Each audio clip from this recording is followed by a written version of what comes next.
we the people of the United States, in order to form a more perfect union, establish justice, ensure domestic tranquility, provide for the common defense, promote the general welfare, and secure the blessings of liberty to ourselves and our posterity, do ordain and establish this Constitution for the United States of America.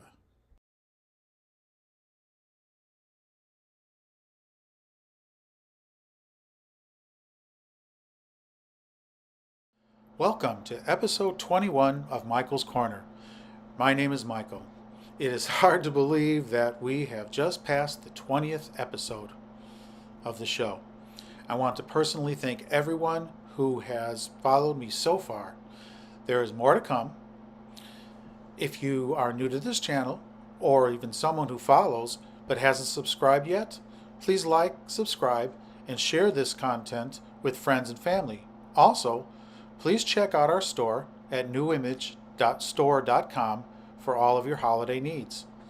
Now, within the first 20 episodes of the show, I have touched upon different constitutional references, and I think it's a good time for a refresher. I know most of us are out of school, but much of the controversy that has occurred in the news recently, especially, has challenged our Constitution and what it stands for. I am a big advocate of our Constitution and how it has shaped our country. I was going to talk about the 14th Amendment in this episode, but I felt it was best to start at the beginning with a solid background into what I believe in. You may all understand my point of view better. Since we are in the last month of the year, I want to take this time to talk about our Constitution, starting with our origin of it. Now, our Constitution was established on September 17th, 1787. Originally, it comprised of 7 articles. Now, the first 3 articles are called the separation of powers. In this one, it divided the federal government into 3 branches. The legislative branch, which consisted of the Congress, the executive branch consisted of the president and subordinate officers, and the judicial branch, consisting of the Supreme Court and other federal courts. Now, the next 3 talk about the rights and responsibilities of state governments in relation to the federal government, which included the shared process of building constitutional amendments. Finally, Article 7 establishes the procedure used by the states to ratify it. Interestingly enough, it is regarded as the oldest written and codified national constitution in force. How about that? Now, since its inception, the document has been amended 27 times.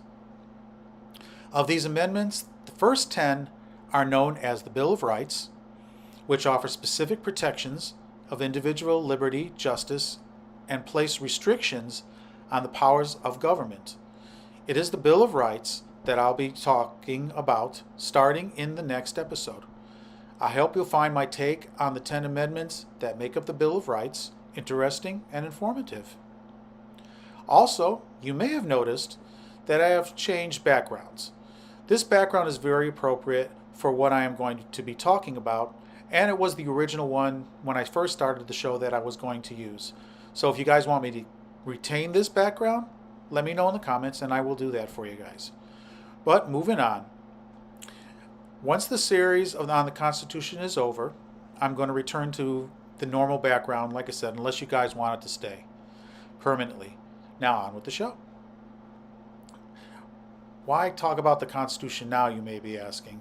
Well, since the very beginning of the show, I have always found that most of the core controversies that have been occurring in the last 50 years have everything to do with changing our Bill of Rights protections to serve the end needs of our government.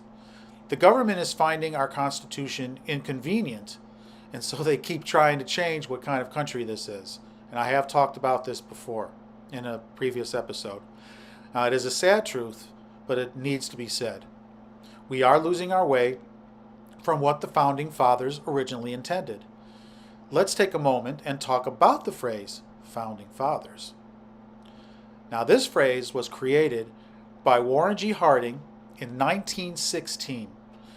It means a person who starts or helps to start a movement or institution.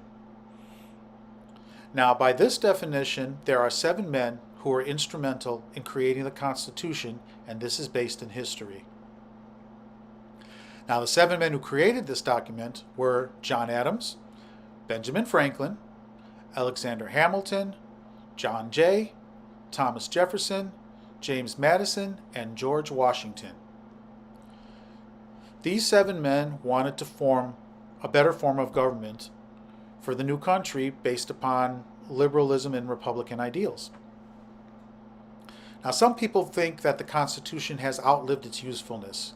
Noted Professor Louis Michael Seidman of Georgetown University stated, unquote, "Our obsession with the Constitution has saddled us with a dysfunctional political system, kept us from debating the merits of divisive issues, and inflamed our public discourse, and that, instead of arguing about what is to be done, we argue about what James Madison would have wanted 225 years ago."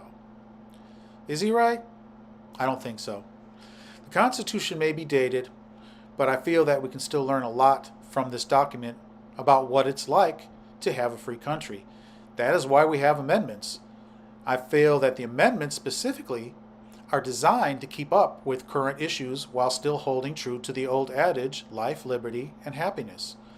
In modern times, many people are trying to stay away from these founding principles, but the farther we move away from what made our country great in the first place, the less we recognize why we have endured even through the many setbacks we have had for the last 245 years, which is how old our country is.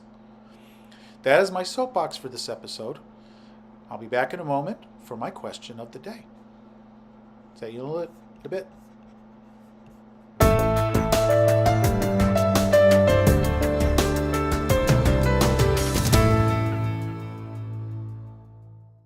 Now the question of the day.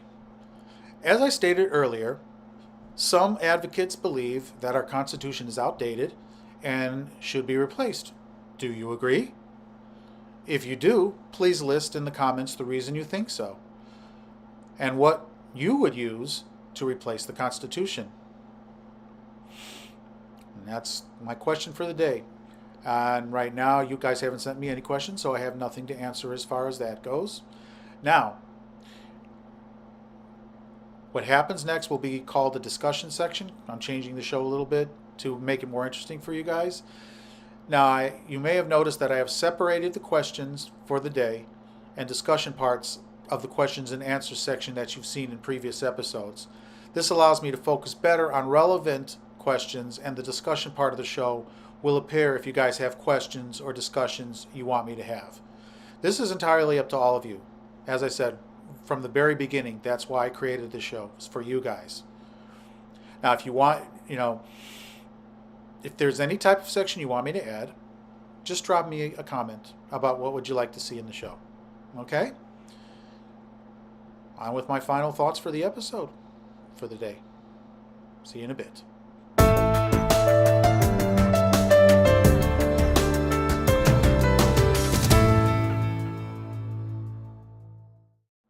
Welcome to my final thoughts. Now, our country has come a long way from its early beginnings, 245 years ago. Now, in that time, we have been in about 35 wars, believe it or not. 35 wars, that's a lot of wars. And that's been since our start. And over the time, our beliefs have been tested, and our Constitution has been tired. I suppose it is, it's an old document, right? Has been tried. Now, over this time, our society has changed dramatically to keep up with the modern world. We are still standing after all of that, and I hope and pray that we continue to do so. At the core of all of this is the U.S. Constitution, a document designed to make this the free country that it is today.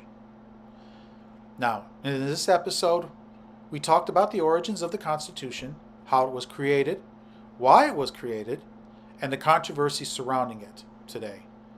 Stay tuned for the next episode in this special edition series that I'm doing for Michael's Corner.